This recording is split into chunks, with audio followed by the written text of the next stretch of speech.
નમસ્કાર. નવપ્રભા ગુજરાત ન્યૂઝમાં આપનું હાર્દિક સ્વાગત છે.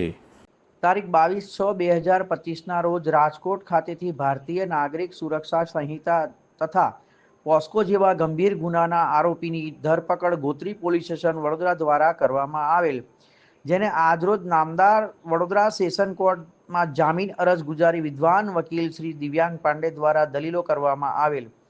તે જામીન અરજી નામદાર વડોદરા સેશન કોર્ટ દ્વારા મંજૂર કરવામાં આવેલ છે.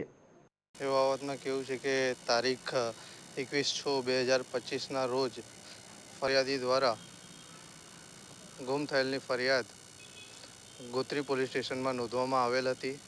જે પશ્ચાત ગોત્રી પોલીસ સ્ટેશન દ્વારા તપાસ ચાલુ કર્યા પછી તેમાં આરોપીની ધરપકડ 22/6/2025ના રોજ રાજકોટ મુકામે કરવામાં આવેલ અને તે પછી જેમાં ભારતીય નાગરિક સુરક્ષા સંહિતા તથા પોક્સો જેવા ગંભીર ગુનાઓમાં ધરપકડ કરેલ હતી.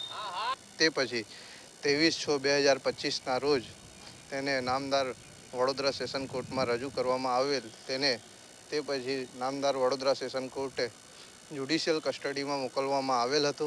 જે આજ રોજ આરોપીની જામીન અરજી મૂકવામાં આવેલ હતી. તે વડોદરા નામદાર કોર્ટ દ્વારા તેને જામીન અરજી મંજૂર કરવામાં આવેલ છે.